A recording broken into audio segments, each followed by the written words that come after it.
All right, we're back with Chew Quieter, and Armando is back. Welcome. Thank you. Glad to be back in the good old US of A. Had a very interesting trip down to Mexico.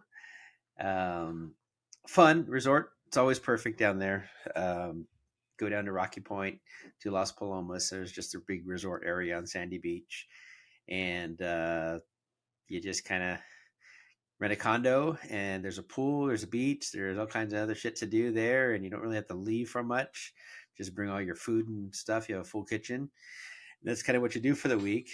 Then we usually go out 1 or 2 nights for dinner or lunch, and that stuff. And first night we went out, friends we went with found this restaurant, and the guy's like, "Yeah, come and eat here, and we'll take care of your parking. Just come and eat upstairs." And I didn't hear this. I just parked and put money in the meter because there was a meter there. I'm like, okay, I'm in Mexico. I got to pay the meter. I don't care what time it is, as long as that meter's. So I put enough to get to 2 hours. I'm like, 2 hours would be fine. We go up and they got this restaurant, and it's like this. It was the shittiest restaurant I've ever been into, I No. believe. And then it's upstairs, but there's no stairs from the inside, so they built this staircase on the outside that goes up to the restaurant. And it's like, this I can't hold all this. There's no way. There's no way. Oh, it's like, whoa. And it's all old rusted metal, and it's just like below you is all rocks because the ocean's right there on the backside. So it's all just a big old freaking giant boulders. And then you're like, if you're falling off that thing, you're done. Fucking Mexico. So yeah. And then half the floor where they where they sat us for dinner and put the big tables out for us. There was no tile on the floor. It was just like they chipped up the tile and didn't put anything Oh back my down. god. Yeah, it So it's was like a interesting. Food Tijuana was bathroom. oh, it was way worse than that. And then Mexico. yeah, Viva Mexico. Yeah, so then we eat, and food was not great, not even good, not even close to bad. It was just terrible. Wow. How you gonna fuck up rice and Go beans back in down. Mexico? I know. How can you be Mexican and fuck up Oh my Mexican god. food? I mean, I can fuck up Chinese food because I'm not Chinese, but come on, you can't be Mexican and fuck up True. Mexican food. So we go downstairs, and the what we took two vehicles out there. The other vehicle that they told them that the parking would be taken care of, and they come and ate there. They have a ticket on the windshield, a note on the side window that says you have a boot on, and a big old Oh freaking orange fuck. boot on the wheel. So she goes to the guy and like just obliterates this guy, and then there's another guy sitting downstairs who's like part of who told her this, and he's like, I don't know, it's his restaurant, whatever. So he has to go down, he has to walk down to the police station. Luckily the police station is like 4 doors Mhm. down. So they go to the police station, and then some guy comes riding on a quad about 10 minutes later, takes the boot off, and go, you're on your way. And restaurant guy's like, sorry about that, and just like everyone's all pissed off and whatever. And it's just one of those things, just typical Mexico crap that if you didn't know how to handle it, you'd just Yeah. be screwed. It's not exactly lost in translation. It's just bad policy. Yeah, yeah, it's just the way they work. Yeah. and the reason they have to do it is they have U.S. plates. What are you gonna do? You're gonna write your ticket? They're never gonna see the payment for it, Right. so they boot it. You're gonna pay if you're booted. God damn uh, fucking Mexico. yeah, yeah. So then the kicker was on the way home Friday. We go through town because they want to go, because you could usually get good deals on seafood out Mm. there. So we go there. There's a couple of nice seafood markets down there, and some shitty ones. And then she's like, "Oh, and go to this other one in town." And we go to town, and town is just crazy packed. There's people everywhere. It's Arizona. It's fall break for a lot of the year round schools, so there's like all kinds of kids and stuff on fall break, and families and stuff. So it's just packed out there. So there's no place to park. So I loop around. I'm waiting for everyone to catch up, and I turn down the street and I park. And then the other two vehicles that we're with coming behind me, And I was like, all right, there's a parking over there. It's like $5 each. I don't really want to go down there. I don't really care to be down there at this fish market. There's another fish market I know I want to go to that's down the road that there's parking at, and it's not in the downtown area. As soon as I turn around, the freaking police were right there. You can police see a freaking bright lights on me. I'm like, oh shit. So I'm like, what? We can't sit here. Like, what's going on? So I go, we're just waiting for our friends. We're leaving right now. He's like, no. You're the wrong way in a one-way street. Oh shit. I'm like, what? I'm not driving. He goes, yeah, you turn down the street. We were right there. It's all you. One way and wrong way in a one-way street. I'm like, oh, you're fucking kidding me. So how much did that cost you? So $60. But the pain in the ass was there's not just you don't just get $60 there. It's they go through the whole thing, they start riding, they do everything, then you got to follow them. And as they're getting all of our licenses and registrations together, excuse me, some guy in a quad makes the same turn, and the cops grab him and like, no, come on, okay, you're following us too. So 4 of us following this cop car to the police station, which we didn't. We thought there was one right in town. We're gonna have to go to that one right there. No, I think there's a main police station that has the court and the cashier there. It's like 8 miles away, something like that, 6 miles away, something like that. So we're all following. There's red lights, there's people turning, so we're all broken up and whatever.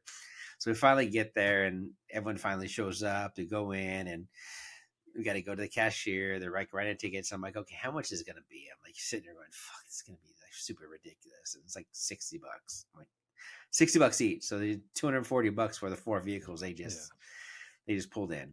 It's a good day for them.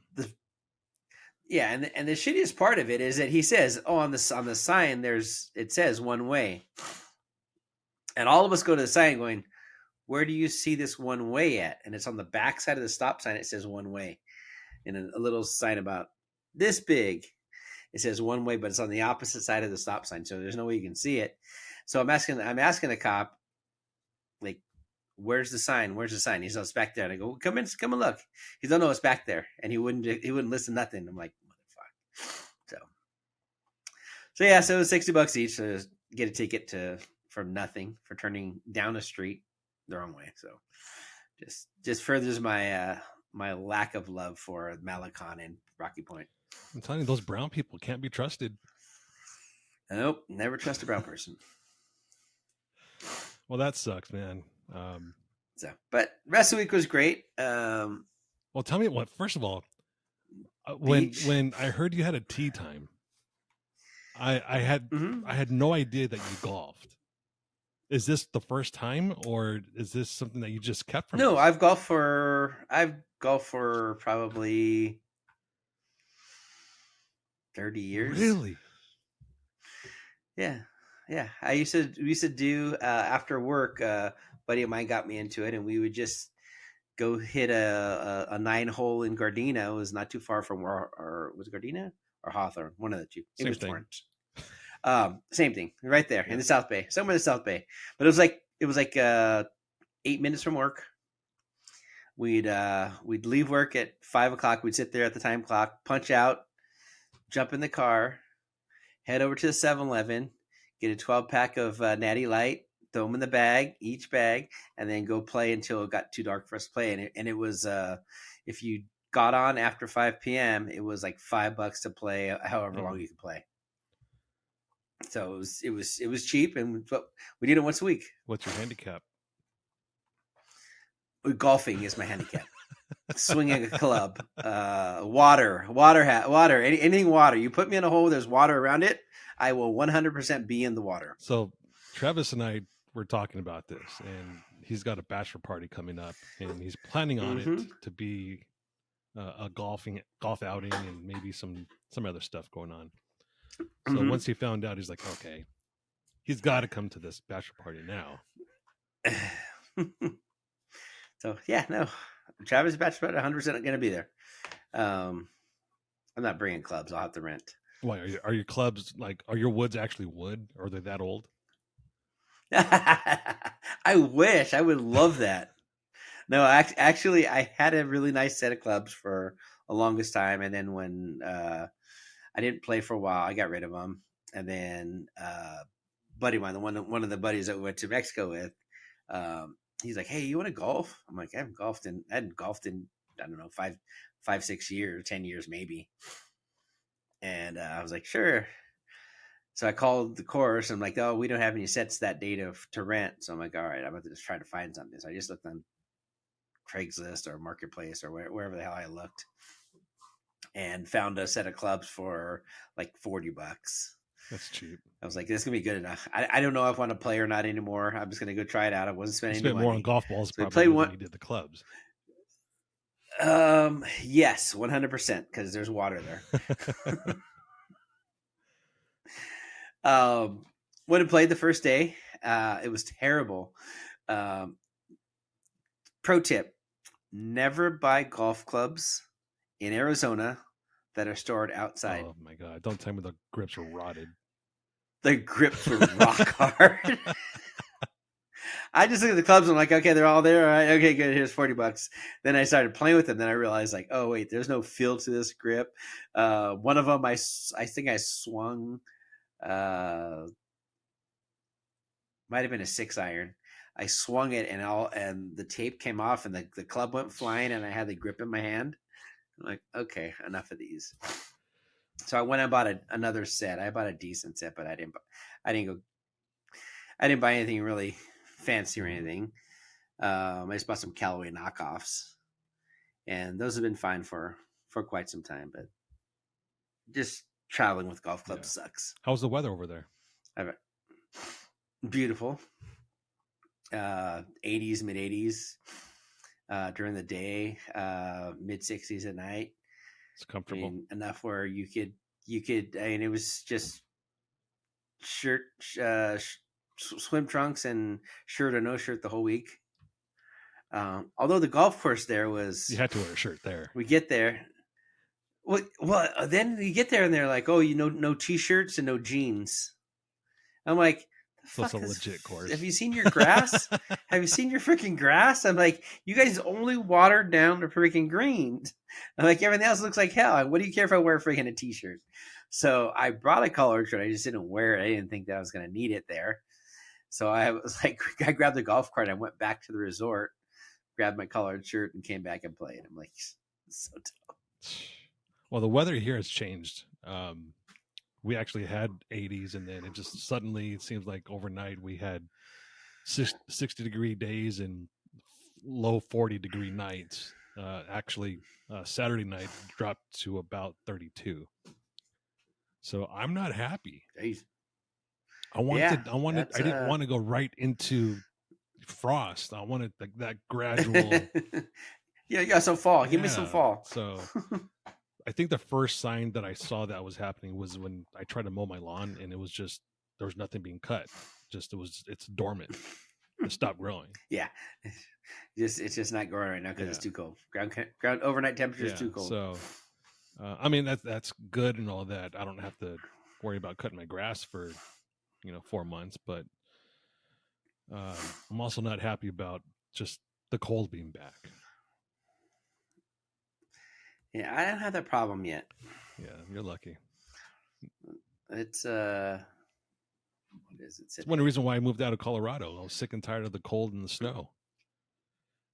Waiting at the train station in 0-degree weather, and the train being late.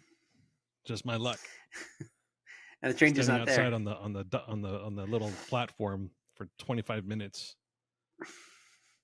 freezing my balls off for a delayed train. Yeah. So I have the opposite problem with the weather. It's supposed to be getting cooler. It was getting cooler progressively, and then this week it's just jumped up. Yesterday it was like 101. Today it's 96. So it won't break that freaking the 90 mark yet, which I was hoping mid-October we'd be close, but I don't think it's happening. The upside is we found another New Mexican place, and this place is actually way better than the other place that we thought was really good. This place is like super legit. They had sombreros on the walls as decor. So I was like, okay, I see that. I see the neon Bud Light sign. I see a picture of this old lady washing clothes in a river. This place is going to be good. A mission in the background. But and then The church bell in the corner. Luckily, our waiter actually spoke a little English, so it was kind of funny. He brings out these two cups. One's green chili, one's red chili. He points at the green chili. Okay, this one is not hot. This one is very hot.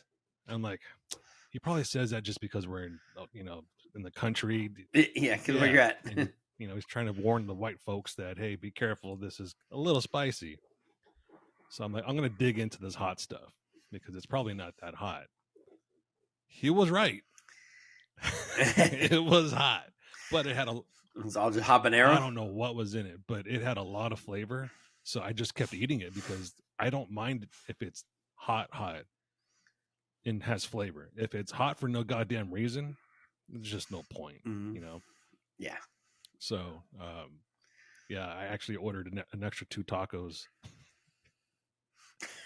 To try to extinguish it? No, just so I can keep eating it. Yeah. Just eat more? Just eat more? Nice. And they were big tacos. They weren't like regular sized street tacos. They were actually the big tortilla corn tortilla ones. Big ones.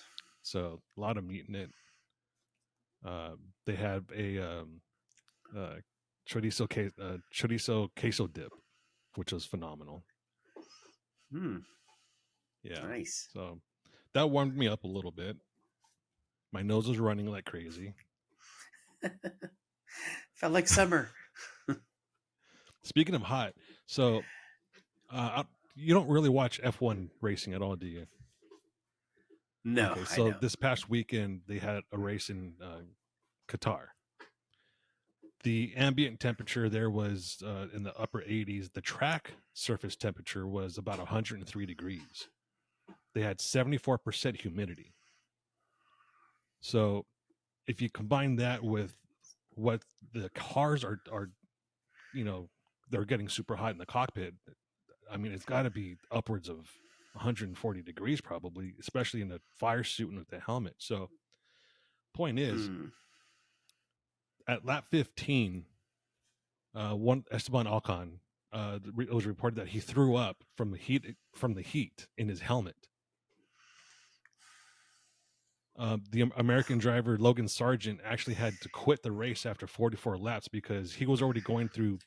He already had flu-like symptoms throughout the weekend, and that just drained his body so bad that he felt like he was going to pass out and just crash. So he radioed to his pit crew, "Hey, sorry guys, but I'm feeling really, really bad." They had to help him out of his car. He had no energy, and they put the camera on him when he was coming out of his car, and you could see sweat dripping out of his fire suit. There was another 4 drivers that had to be seen by medical staff because of heat exhaustion. It was just wild, man. Like, I don't know how. That's crazy. And that racetrack is one of the most difficult tracks because there's 16 turns, and they're all fast corners. So you're fighting that steering wheel hard, plus the G-forces from those turns. So and it being completely hot and it's like doing a show at Sheriff's. Well, the only thing that 95 degrees and 90% humidity. The only thing that I could have imagined what it was like was a couple years back I was at AOP for one of the Ultra 4 races, and I was filming some stuff there, and actually Diesel was racing in that race. At the end of the race, he couldn't even get his suit off. He was just so exhausted from the heat, pouring water on him and everything else. He could barely stand it. I mean, he could barely stand as it is, but after that race, he was just out. They're helping him up and everything. So that's the only thing that I can kind of, compare it to for everyone here in the States. I mean, it's just brutal. It is. I mean, like I said, I compare the show at Sheriff's because it's probably one of the only shows where as soon as it's done at 5, I need to go back, take a shower, and sleep. That's all I want to do. And it's that heat and humidity. And it's why we always say it's the dry heat, because the dry heat doesn't do that to you. I mean, if you stay outside and the sun's beating down on you and you're that dumb, then yeah, but there's no escaping the No. humidity out there. I was under a tent with the fan on and everything, and we even left one year. We left Chambliss's truck on behind the booth, and we all took turns going into the AC to hang out and just kind of relax a little bit to cool off. But that combination of heat and humidity together just Yeah, a kills you. couple years ago, I did a filming session inside Nissan Stadium for, I think it was Kawasaki Demo Days. They had a little setup inside the stadium before the Monster Truck Rally, so people can go out and test their new vehicle. I think it was Kawasaki. Anyways, I was there filming it, and inside the stadium there's really no breeze at all, and that stadium traps the heat in, and especially on the floor of the stadiums, it's super, super hot. That day, I think it was almost a record 80% humidity and 102 degrees that day. So I'm in one of those stupid neon vests that has no ventilation in it, running around, back and forth, 100 yards back and forth with the camera, trying to get all these different angles. About 2 hours into it, I just started feeling really sick. Like I felt, the heat was just really getting to me. So I told the guys, like, listen, hey, I either need to have someone's lunch and, someone give me an orange or an apple or something and some water, because I'm about to pass the fuck out. So luckily someone just gave me a bottle of water. And it's brutal. I think I had a piece of fruit. Definitely can. And I felt better, but it was still brutal. When it was all done, I was sitting in the car for a good 10 minutes before I was able to feel comfortable enough to drive home.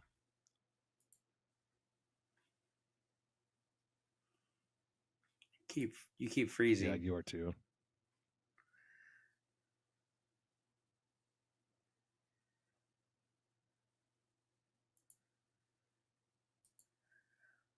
Mine's good. It's back now. Stupid technology. It could be mine. I've been having problems with it. They keep trying to tell me I'm going full fiber, but we'll see. Speaking of technology, one thing that's been pissing me off lately is every time I go to a website, I'm scrolling, and then there's a delayed pop-up that says, "Would you like to accept our cookies?" It's the most annoying fucking thing. You think Californians? I know. Blame them for everything. Did you see they're having $7 gallons of gas right now? Yeah, I was just there. Oh, that's right. I was in California for Off-Road Expo the weekend before. Yeah, so yeah, it was. Yeah, I doesn't bother me because I fill up at the border, drive when I need to drive back, fill up back at the border, and go home. I never pay for gas there. I mean, occasionally I'll put in 2-3 gallons if I miscalculate or if I do some extra driving around that I don't need to do. But usually it's to drive in, do what you need to do, and drive back out, and I have enough gas to get there and back. I don't know how people there can deal with it. Well, I guess I do know how, because from what I read recently, it's now come to the point where there are, multiple generations of family living under one roof. Yeah. And it's easier for them to just, have 10, 11 people squeeze into a 2-bedroom house than it is to have an extra rent somewhere that's, $3,000 for a 1-bedroom or a $700,000 house in the ghetto. $700,000 would be cheap. We were in Pomona, so we had this conversation about Pomona the last time we were talking. So we went to the car wash, and with Will and Jenna, and it said something about that neighborhood. It doesn't seem to get any better. Like right there, it just seems to get like worse and worse the whole time. And like, how is this possible? There's like these houses, and I pull up realtor.com, and the cheapest house I could find out there was like Good $840,000 grief. in Pomona, like right by the Fairplex, and you're not in a good No. area. I'm just going. There was another one that was like it was. I think it was a quadplex or something, but it was like 2.2 million. Like, who? That's insane. It's ridiculous. But yeah, I guess if it comes down to that, that's what you got to do.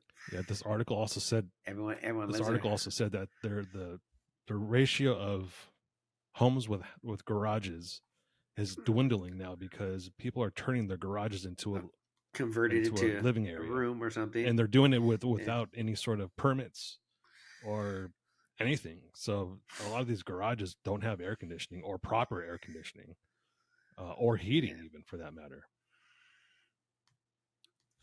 Yeah, well, or plumbing. that's an easy thing. Yeah, yeah, the plumbing would be. I guess you could drill through and find if you have sewage in the back, but that'd be a tough one. If your garage was in the front, it'd probably be a lot easier.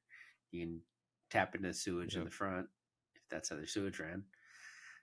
AC, heating, mini split, 100% mini split. I can make it work. I just don't. I mean, I'm very glad I don't live out there anymore. I moved out of there in 2000 ish, and haven't looked back. Yeah, it's nuts. It's just nuts out there to see how much things cost and like where do these people get this money from? And that's how they have their money, is because they're splitting one mortgage with 6 different adults.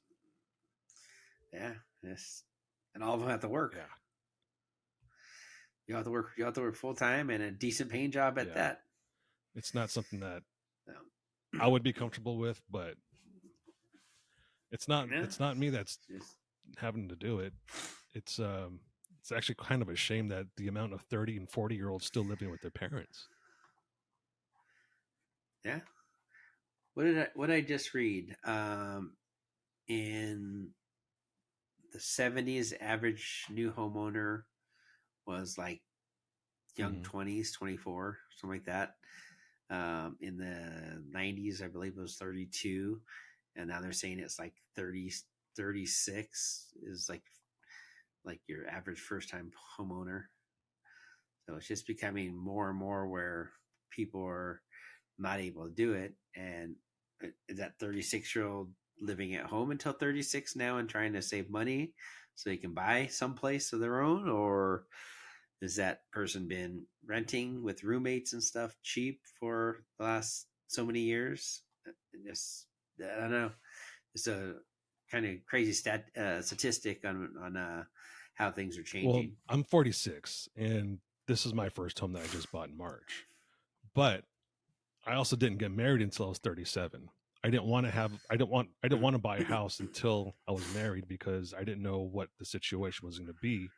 I didn't know where I was going to be living. I didn't know where she was going to work. I didn't know where I was going to be working, that sort of thing, you know. So I didn't want to have a house and then all of a sudden I have to sell it and move, which probably wouldn't have been the worst thing, but that was just my thought process at the time. Was I'm not going to buy a house until I'm married, and I didn't really settle down until I was, you know, in my mid 30s, and then my wife and I got married when I was 37.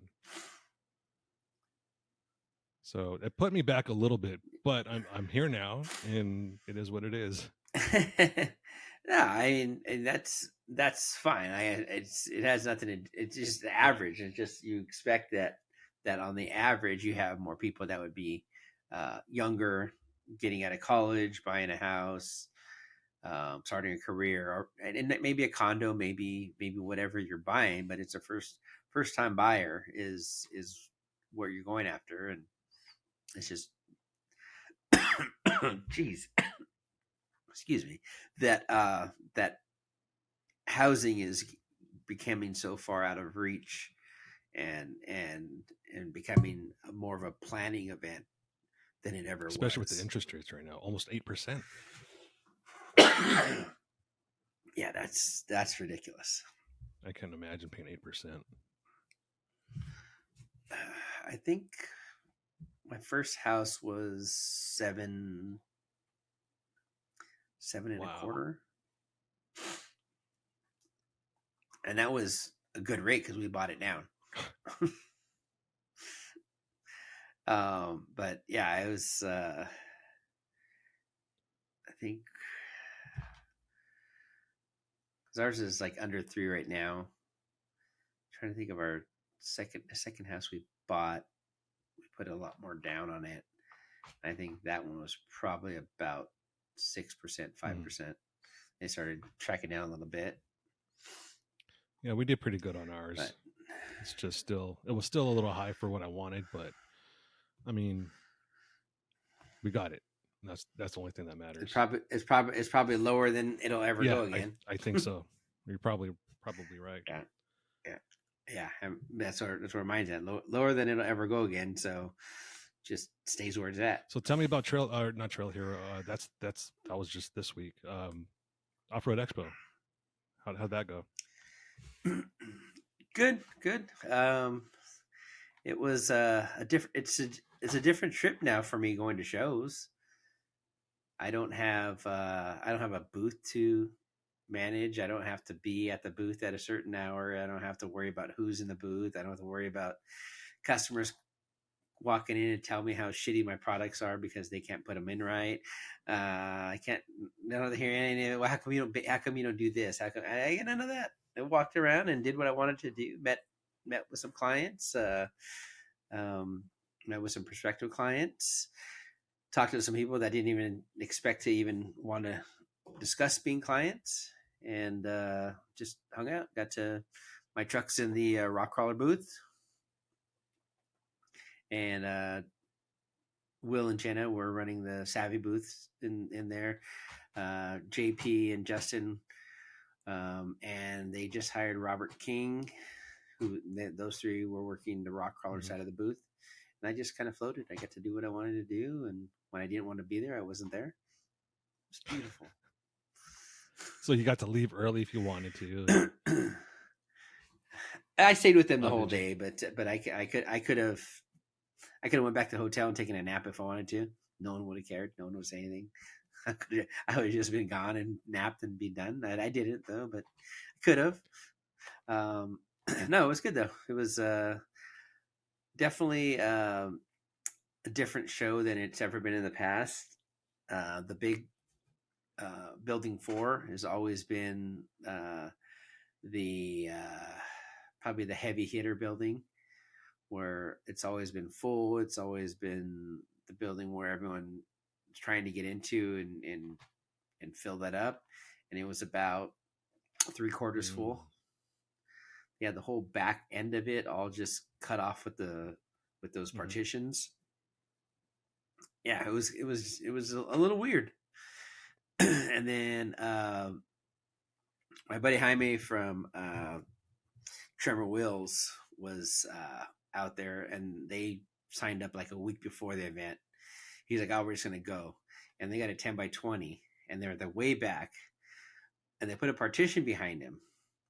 And he's like, "This looks kind of dumb. Let me just like take the partition down, and I'll just move my stuff around and make it so it looks like it's bigger and open the space up, so you don't have just one partition. It just kind of looks dumb at the end of the thing here." So he goes to the people at the show, and they're like, "Well, let's see how much that's going to cost." He's like, "What do you mean cost? There's no one here. There's no one coming. What are you talking about?"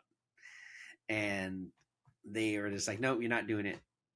Like, how dumb. It would make your show look better to give out a little more space and take that partition down and clean up the whole back end of that section. But no, let's see how much money it's going to cost. They're probably just trying to recover as much money as they can. They probably took a little bit of a loss. They're probably taking a huge hit, but they brought around contracts for next year, and they're still like way overpriced for what it should be. So I know there's a bunch of people that were just like, I don't be a question if I'm coming back or not if they change the pricing for what you're getting out there. It's not worth it for.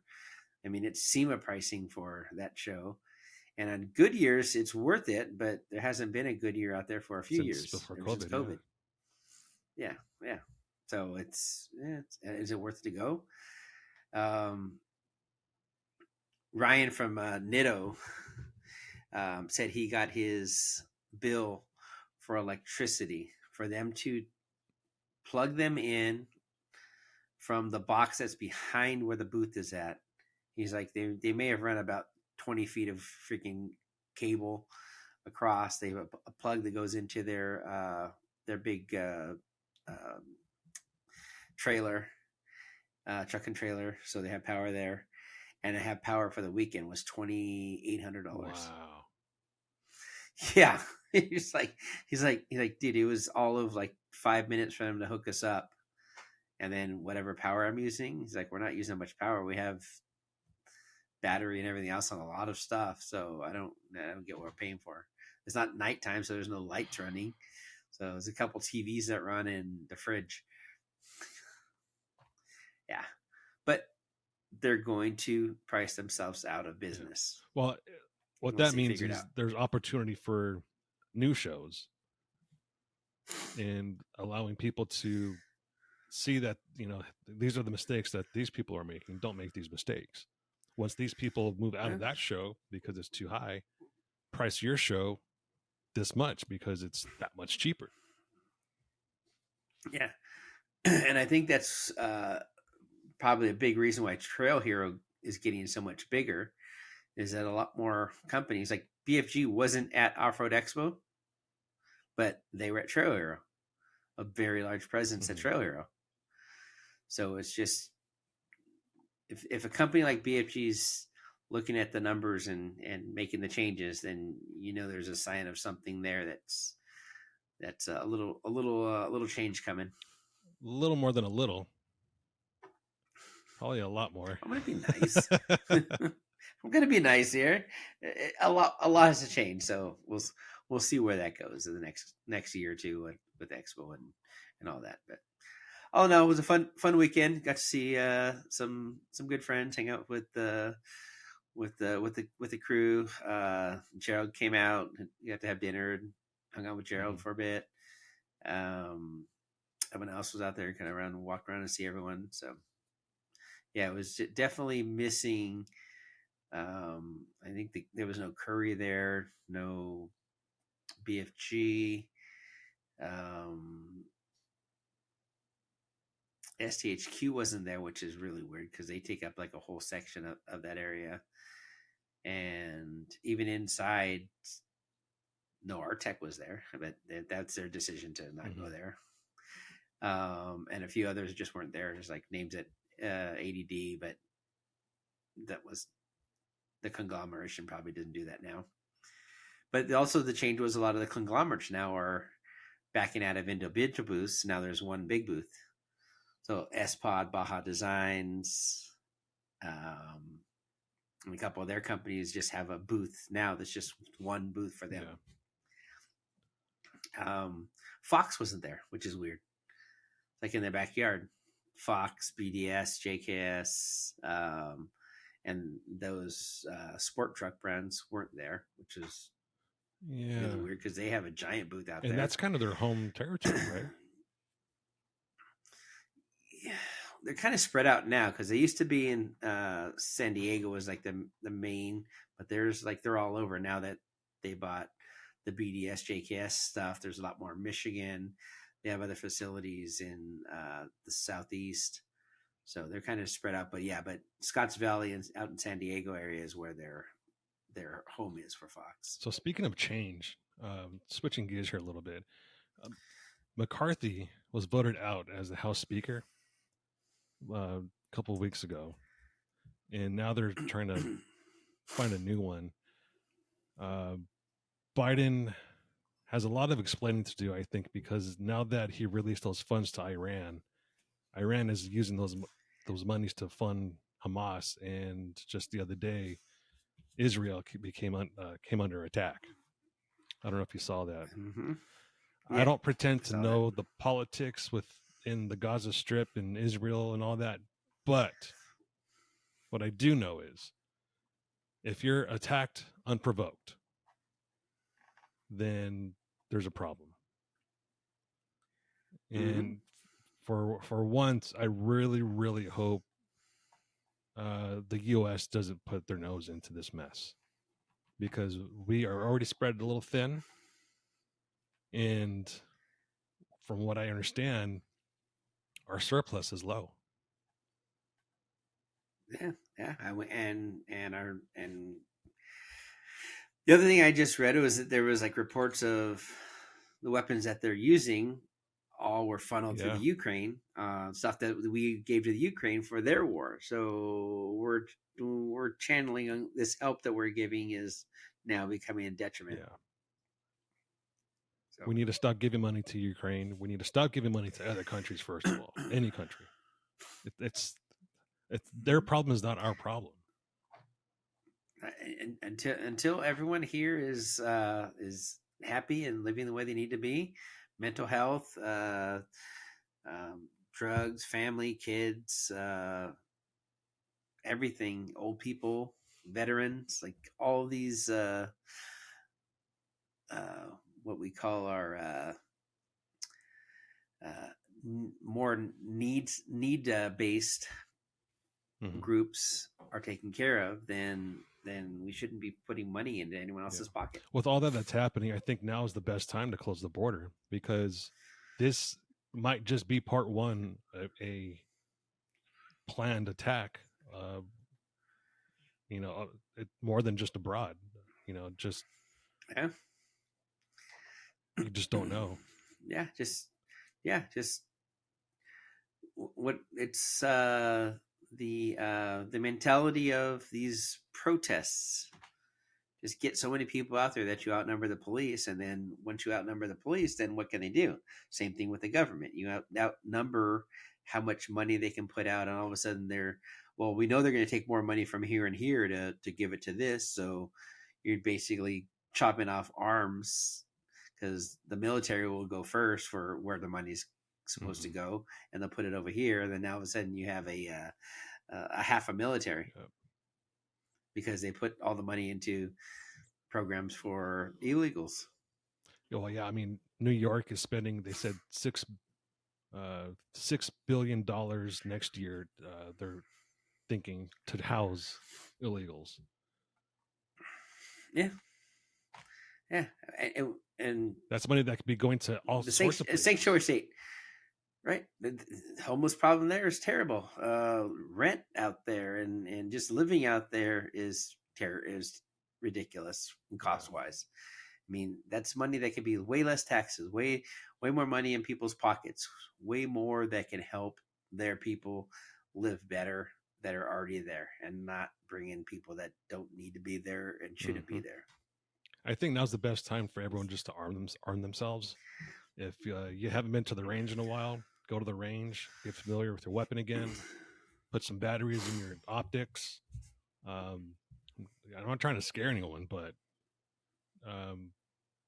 if Iran is chanting death to America and they're already sending people to attack Israel, who's to say we're not next? They're already saying that there's... we talked about this a couple weeks ago. Those other brown people could sneak in with the other brown people, and no one really knows. So it's easy for them to sneak operatives in easily through the southern border. Yeah, and then we'll transport them, thinking that they're other brown, and just send them to here. Go to Texas. Here, go to New York. Go to Chicago. Well, it doesn't even have to be brown people. I mean, there are plenty of blacks that are Muslim and that are radical Muslim. So I don't think they're really factoring that into anything. No, I mean, but I'm saying if you're matching like colors as it come across, I mean, you send in a bunch of black guys with a bunch of brown people, they're going to ask questions. But typically, you're not getting black skin is not coming through the southern border. That's not very typical. You get the brown skin Right. that comes through. But they are coming through the Is most southern typical. border, though. Oh, but they're coming through now because Yeah, who's they going to got the stop word. us? Hey, no one's going to stop us. We're going to go. No one's stopping you. Yeah, we'll fly you into Mexico City, fly you into wherever. We'll get you a car. We'll drop you off wherever the coyote's going to pick you up a couple miles from the border, and you walk across the border, and you're home And from free. what I understand, Mexico is also feeling the effect of this migration pattern because who doesn't get through to the U.S. border, they're staying in Mexico. Mm-hmm. Yeah. So they said Tijuana is way overrun with people that are just homeless, just living everywhere out there. Any of the border cities are probably feeling that. Well, even Mexico's southern border is probably feeling that too, then, because that's where a lot of the migrants are coming from, is southern or central Mexico, Venezuela. Yeah. Central America and down from South Honduras. America. All those hard to pronounce places along the equator. Speaking of the equator, there was something I read the other day about a polar shift with the Earth that is probably part of the reason why we might be seeing a climate change. I don't know if you've read this article or heard about this or not.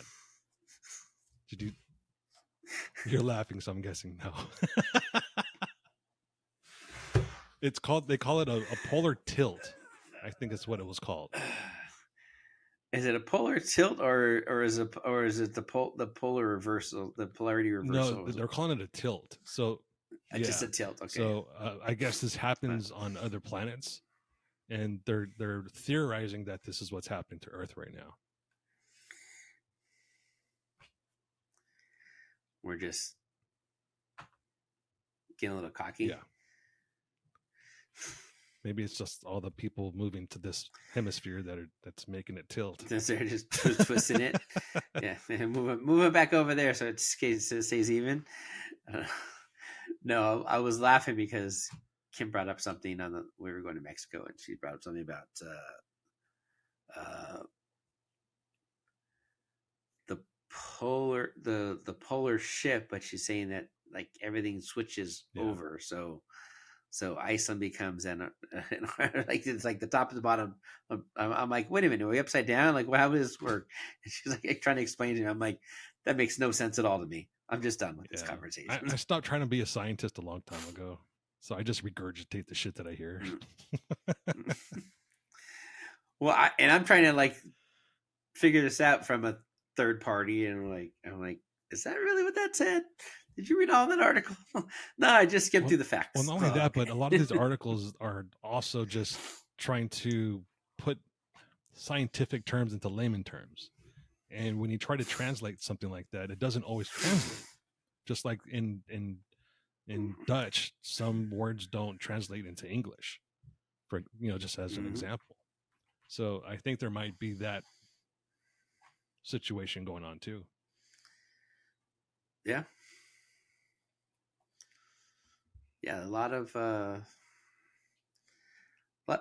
facts are just one-sided too in science. It's one scientist has an opinion, and he goes out and tests it, and then okay, well, this is a theory now, but now it's like becomes, well, this is real. Well, it's real because one guy found it and he was able to prove it, but is it really real? I don't know. There's a lot of factions within the science community. I mean, you just look at what happened with COVID when those doctors in California that were virologists came out and said, hey, this is basically just the flu. If you treat it like the flu with these certain medications, then you'll be fine. And they even try to say that the horse pill, ivermectin or ivermectin. They're trying to push that, and YouTube shut them down. Yeah. And if people listened to them, we probably had gotten ahead of COVID way, way, way sooner than we did. But the point wasn't to get ahead of COVID. No, it was a political stunt. It was a money grab. It was a money grab. So Have you ever heard of the show The Medium? The TV show? Yeah. It's a TV show Yeah. called The I never Medium. watched it though. Okay. Well, uh, Kim watched it when it was first out. I never watched it. And then last night, she was like digging the channel. She found on Samsung Digital TV they have a Medium station now. And it's all just the Medium just rotates over throughout the day, all day, every day. So I'm like, oh, that's interesting. So she's put on there as I'm getting dinner ready, and one episode is about this FV39, and I'm like, sounds really familiar how this is happening. So it came up with the laboratory, and they claim that a little bit of this disease got free, and they don't believe that they got it. They don't believe that they lost it. They believe someone was stealing it. Well, then go on to find out that the CEO is, I don't know, homosexual with one of the guys that they're claiming stole it. Oh yeah. So, and then he kisses him, and then he takes the serum to alleviate it, and then it goes through, and they talk about how, well, the problem was with that is a certain percentage will have a terrible reaction to the serum and could die. And then if the next scene, he's in the hospital and he could die because he took that, and that's how they knew he did it. He infected himself, he passed it on to the guy, and then ate the serum and then died from it. I'm like, okay, you're patient one with your serum. And the whole thing was they're supposed to make this company rich by the serum. The disease wasn't their moneymaker. It was the antidote. I'm like, this was way too fucking close to home. And this was probably from 2008, maybe 2010. And not even like it's a show that came on this year. No, this was 10 years before, 8 years before, whatever that time was. And it was very odd that whole storyline matches like almost everything with the COVID storyline. What was the other? I think it was God. There was another disease that started the same way. That it was they infected people on purpose to try to find a reason to make a cure for it. I want to say it was polio, or no, not polio. It was in the 60s. I can't remember right now. Shame on me. But it was the same kind of situation. Yeah, it just trust your government. No, don't do that. Love your country, but don't trust your government. Don't trust your government. They're up to something, and it's not for good. A single shred. No, it's always bad. So on a more fun subject, I've been seeing a lot of videos of people posting from Trail Hero, and this is another year that I keep saying I'm going to go next year. I think since the first Trail Hero, I keep saying next year I'm going to go, and this is like the 10th year now, I think. So next year I'm going to go. Next year going? I've done it a few times. I think they're getting there to where it needs to be. I think when the few years that I went, it wasn't quite there. And the last year was probably pretty close to where it needed to be. But I have a feeling I didn't go last year or this year. But it looked like it's getting to where it needs to be. It's kind of growing up, and people are out there. I think the first year I went out there and set up, and it kind of got rainy, but it didn't really rain. And I think I talked to like 4 people that came out to the vendor show. So, well, now they're having concerts. No more. They're having all sorts of different events along with it. I think they had a golf. Yeah, event. like I said, they do like the golf tourney. They do the mud drag or the sand drags. They do the concerts. There's a gala night where they're doing like a fancy dinner night. They should not. They should not So call it gala night. I mean, that's gala. We'll call it even gala. if you call it a gala, it's so pompous. Such a pompous word to use for people that drink beer and talk shit and spit tobacco. Yeah, but we got to be fancy at some point Put in our the lives. fucking pinky down. No pinky out. No pinky out. Hey, are you kind of depressed now that you stopped following the Arizona Diamondbacks, and they're in the playoffs? Is that kind of depressing for you? No, I don't pay attention at all. Did you even know they were in the playoffs? No. My daughter came and told me something. I was like, oh, really? Okay. But I did have an associate in the off-road who I thought we were better friends than we were. He, apparently, when I left Artec, he unfriended me. I'm like, okay, whatever. But he like tagged me on something and like on my Facebook page about Diamondbacks are celebrating like they just won the World Series after I guess they won they won something. I don't know if they won wild card or something. And he's like, oh, they won. I'm like, what? I haven't heard of this guy for over a year, and he defriended me on Facebook, and now he's tagging me on Facebook. I'm like, that's fucking weird. And then he sends me a text the day after, going, "Oh, it's something about your people." I'm like, "What? What are you talking about?" Like, I didn't even know at that point until my kid was like, "Yeah, they're winning, and they just won. They beat the Dodgers." I'm like, "Oh, okay, whatever. Don't care."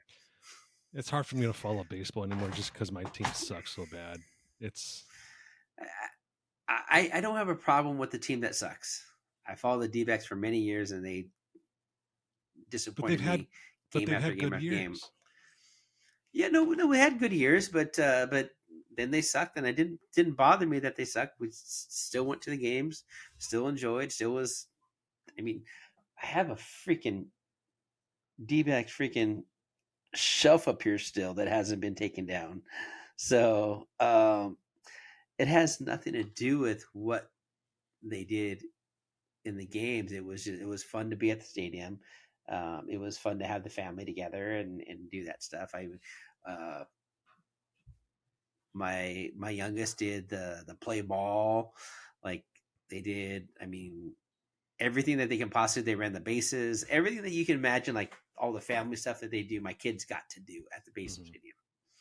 So it was a great place for them to grow up, us to have family time. It was always a great time for that, and we kind of had this family thing of baseball. Like they knew they were excited to go to the baseball game. They knew what we were doing. They knew the fun we were going to have. So it was always good for us to have that. So it didn't really matter if they won or lost. They went woke, and I backed out. No more season tickets. I don't go to games. I don't even bother anything, and I'm done. And that's probably why I'm still a fan of my horrible team, because I don't follow them as close as I used to before everyone did go woke and that sort of thing. And I think that's kind of by design. I just haven't been able to watch any games because I'm out of state. I'm not even in that region, so I have no chance of watching a broadcast unless they're playing like the Braves or the Cubs or something like that. I think I still follow them just because of the memories I've had going to those games with my dad. You know, my first baseball game was at an Angel game at the old Big A before they renovated it to make it like fucking Disneyland. Before they put in a waterfall and some trees and some shit that doesn't look anything like Anaheim.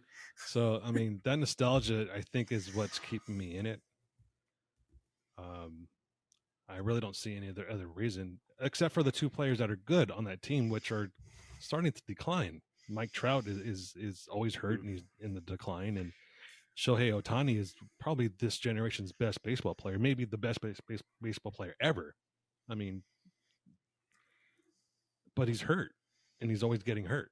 Yeah. So, the owner is a horrible owner. Doesn't spend money where he should.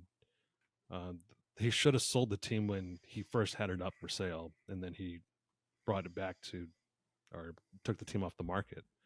So I think he should have just sold it. Anyone else would do a much better job. They're signing players that they shouldn't sign, and they're just wasting money. It's just hard to follow and appreciate any wins that they do get, because those wins aren't going to mean shit towards the end of the season because they're not going to make the playoffs again. Yeah, it's going to be short. Yeah. It's definitely a tough thing being an avid sports fan. I prefer to be a casual sports watcher now, and I love.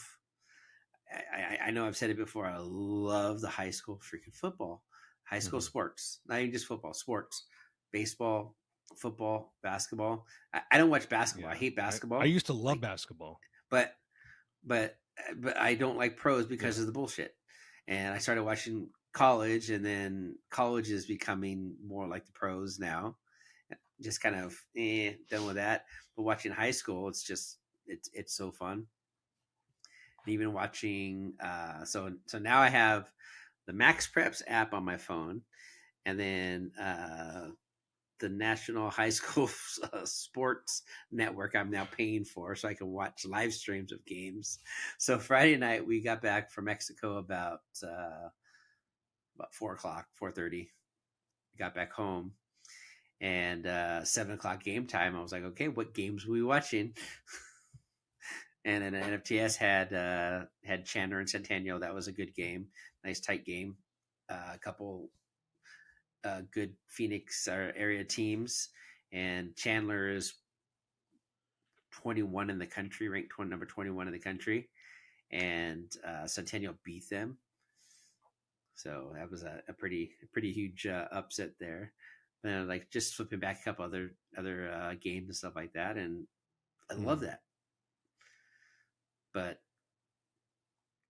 I just don't care who wins, don't care who loses. I want to see who's playing well, and watch some good sports, and just be there. I was really impressed. I went to a high school football game in Murfreesboro a couple of years ago, and the talent level and the way that they coach is much different from California, at least with the games that I used to watch in California. I'm sure like the modern day in those schools like that are coached well, and they have a lot of talent, but those are also private schools that recruit. They have the recruiting people, and most of it's funny is you have a lot of the top schools in the top 100 are all private schools. I mean, right now, Modern Day is number 1 in the country. Again, I think again, and they weren't last year, but they're there. I mean, number 2 is Bishop Gorman in Las Vegas, and then St. John Bosco out in Bellflower. I think they're like 19 or 20.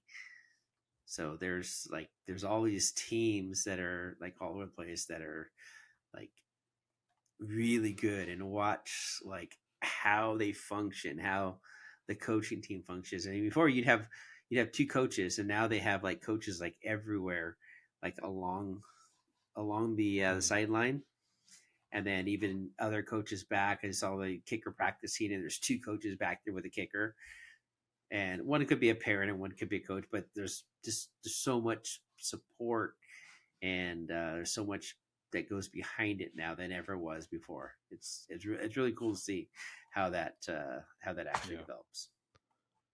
And I'm sure that Chandler High School in Arizona recruits, because I've been to Chandler, and there's not that many black people in Chandler.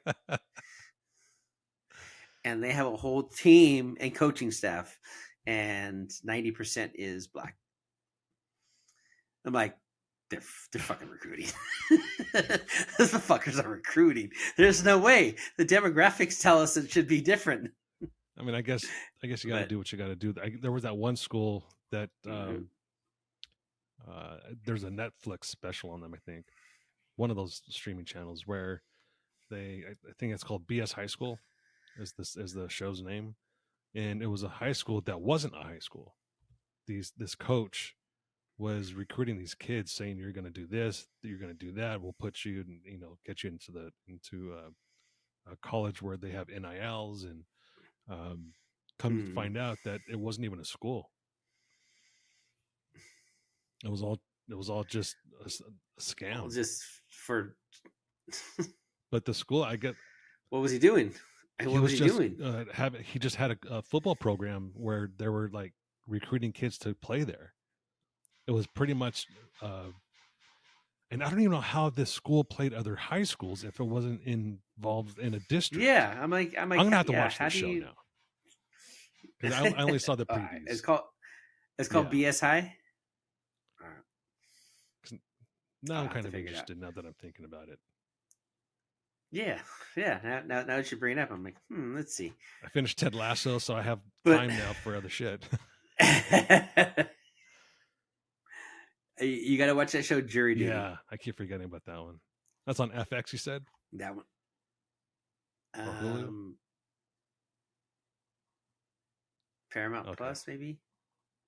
I don't know, one of those. I'll have to figure it out. It was on Freevee. Okay. It was on Amazon, Freevee. Let me write this down. That's what that was. Freevee. All right, I'm going to watch that tonight. So, after a long wait, ordered and picked it up on Saturday, I finally got my Benelli. So, and now I need to figure out all my other stuff now. But I ordered it like middle of September, and it arrived. But I was in Mexico when it arrived. Mexico. I'm like, can we go back? Can we go home now? I don't know why. I'm not going to shoot it for a month. But you planning on duck hunting or just trap shooting? Trap shooting for now. I don't know. I'm thinking maybe do ducks. I know Matt's all jazzed that I got it. He's like, all right, you coming out for duck hunt? Dude, you got to meet us in Missouri. If he lets you, you got to meet us in Missouri. We call it misery, obviously, because of course. Missouri. But it's a good time. I don't drink anymore or anything like that, but the guys do it up for sure. Not when they're shooting, obviously, but at night after you're done, at night, dinner and some cocktails, hanging out. And Matt makes an excellent breakfast burrito in the pit. He takes his little stove. He takes his stove. He takes the bacon. He takes the eggs. He takes the cheese. He takes the tortillas, salsa, everything, and he makes a really good breakfast burrito in the pit. Duck blind burritos, I think, is what he actually calls them. All right. But yeah. So I just need to get out and I did, like I said, I did the skeet with Matt out there last year when I was out. I think he said you almost shot him. And no, I almost shot myself. Let's call it what it is.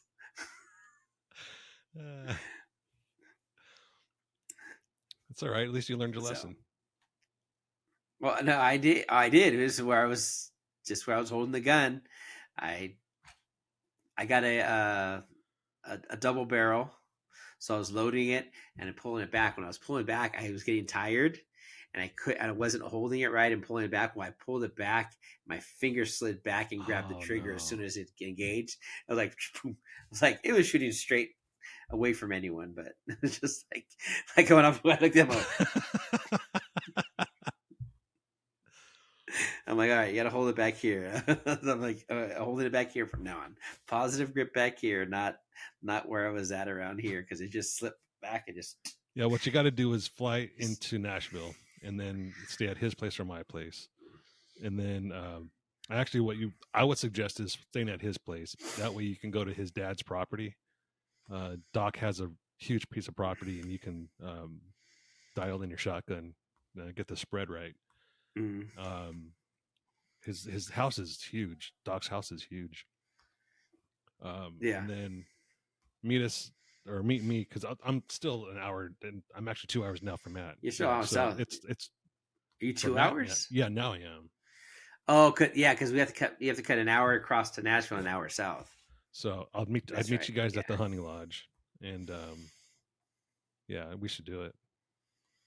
We got to Yeah. talk Matt into doing. I think he said January is when he's going to plan this trip. Okay. So, All right. yeah, get yourself I gotta get get yourself practice some on. good hunting gear, because trust me, if you get the cheap shit, you're going to be freezing your fucking ass off. Wet and cold. No. I don't do wet and cold. So I suggest Sitka gear. Mhm. It's a little bit more on the expensive side, but it's quality. And if you know someone that is a veteran, have them sign up for their discounts. I think it's like 45% off of a lot of stuff. Yeah. Holy crap! So find someone that's a veteran and have them sign up for their veteran service, and then place your orders through them. It'll be cheaper for you. Okay. But yeah, you'll need waders. I'd suggest just getting a cheap pair of waders, like high and dry waders. That's what I have, and they worked out fine. They were great. Otherwise, you're going to spend over $1,000 for the really good ones, and don't really need really good ones for only hunting once or twice a year.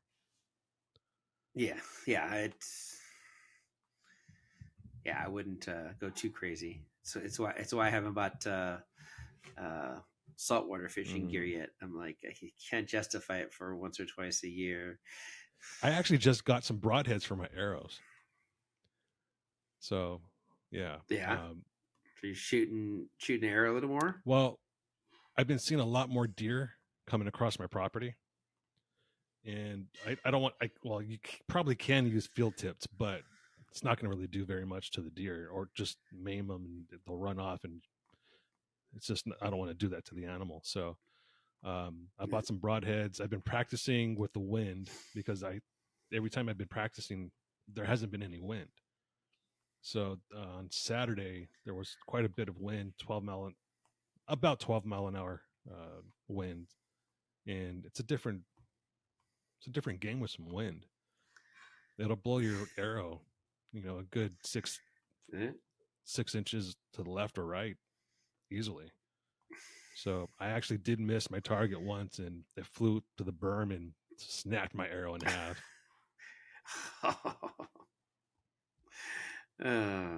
So yeah. It is what it is. That's why I bought 24 of them. I've already killed like 6 of them. So I'm going to get six dozen more. They're expensive. It's about $120 for a dozen. For a dozen, yeah. At least the good ones. Yeah, a good one. Yeah. You don't want to cheap out with arrows. No. Even the one for my kid hers were like $4 each. Like for a kid freaking bow. It's like, what the hell? Man, I gotta call Matt now and just beg him to get you onto this trip with us. Well, I gotta be ready for it. So let's Well, the first time I went, let's make hey, let's make sure I still have 2 hands by January. The first time I went, I only shot my shotgun once, and I still had fun. So yeah, you learn as you go. Why'd you only shoot it once? That was the only opportunity that I had. It was only okay. Matt took me to this this range by his place. It's supposed to be the #1 clay shooting facility in the country. I forget the. Yes, that's the one I went to. So I went there. Cross. Yeah, cross something. Yeah, I get emails from them every other day. But it's a really nice facility. It's just way the fuck out there in Clarksville. Actually, I don't even think it's in Clarksville. I think it's north of Clarksville. Cross Creek Clays is the place. But it wasn't even my shotgun that I shot there. It was his dad's. So I didn't really actually shoot my shotgun until I test patterned it at his dad's house. I went up there and we shot there, and he was already like up. He's like, "Shoot me at the range." I'm like, "Okay," and then he had his SB3, out there, and then he's like, just get a gun. So I just rented a gun. I just rented a double barrel, and then we went out and did it, and then I went from the double barrel to his gun, and I was so much better at the semi than the double barrel. Just it's lighter. I think knowing which barrel is shooting and that was different. So I got a few. I think towards the end I was getting better, but I was still not impressed with myself. I did pretty good for my first time there. At least that's what Matt said. He told me that too. I think he's a liar. Matt Locke's a fucking liar. But you have to go because then I won't be the only brown person there. Because Rob and Wes go also. And I'm outnumbered.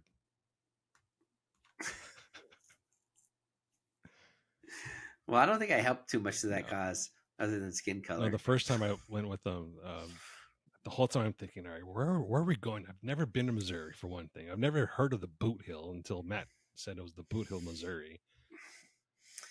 Did they tell you were going shooting cans? No. Mexicans, Puerto Ricans. Well, I made fun of myself and I said, I feel like Ice-T in that movie where he went hunting with a bunch of white guys for the first time and he was the one being hunted. I forget the name of that movie. That's what I'm saying. Shooting cans. Yeah, I hope he invites you, and I hope you can figure out a way to go if he does. Yeah, definitely. Yeah, it's got to feel more comfortable. I think I'm going to feel a lot more comfortable with this one than I did with the double barrel. Like I said, even going to shooting his was way better. But you went full retard with Benelli. I just went cheap with the Franchi. Well, I was looking at the Franchi, and he's like, no. He's like, if you're gonna do it, just do it. So I had an AR that my buddy Ben built for me 9 years ago, and I never shot it. It sat in a case in my office closet it sat in the office closet for the last 5 years after I let it sit in the garage cabinet for 3 years and then went to go shoot it, and then it was all dried up and went on fire. So it had to be all taken apart and oiled, and I think he had to adjust a fire and pin too. I think that was part of the problem too. But then I never really shot it. So I was like, I want to do shotgun. So I was like, I'm gonna sell that and buy the Benelli. So it was a good trade for me. Sounds like it. Because I will use this. I like shooting my handgun. I like shooting my other 12 gauge. But AR just never really appealed to me. Start working on a little teeny. Working on your hunting license now, because it took me. So here's the fucked up thing. I started taking my hunting license thing in Colorado, and it was an online course. And I got to a certain point, and I had to stop the test because I had to do something. And it says you can come back to it. Well, I forgot to go back to it, and the time had expired. So I wasn't able to finish. I had to start from the beginning, and I was like, I don't want to fucking start from the beginning again. So when I moved to Tennessee, I made a point to actually finish the course in the weekend, and I was able to actually do it within a day and a half. It's a pain in the ass, but it's kind of mandatory. So do I have to do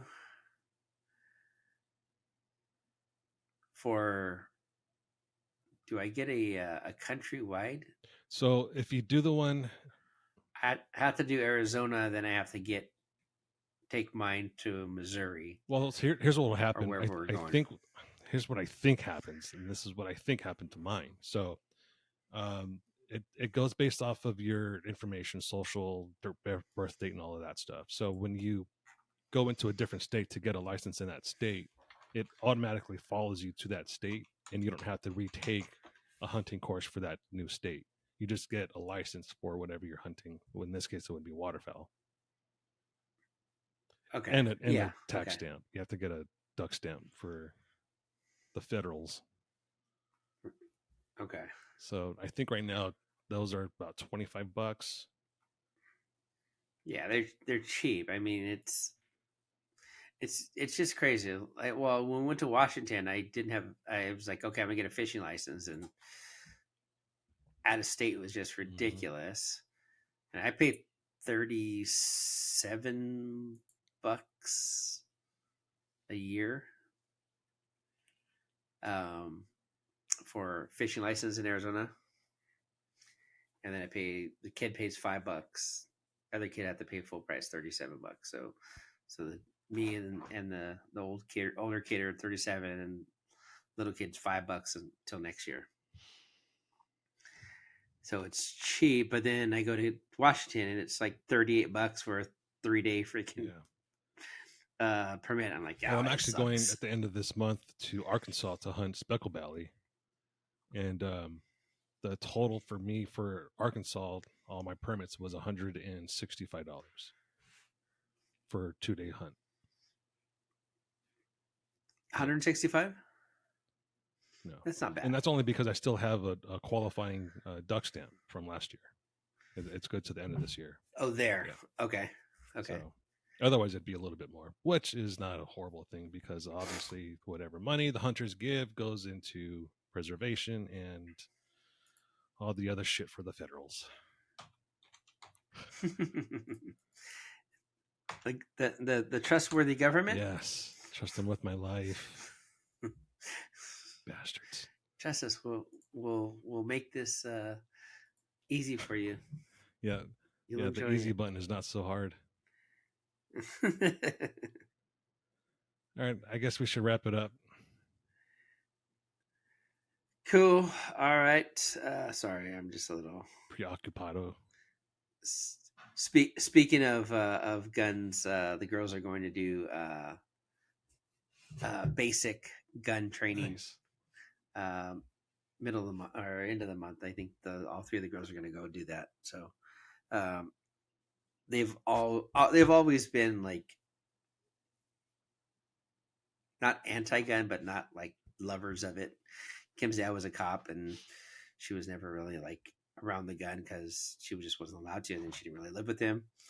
And then my girls like they know I have it. They've seen it. They've opened up center console in the truck and seen it. There's whatever phone on the house.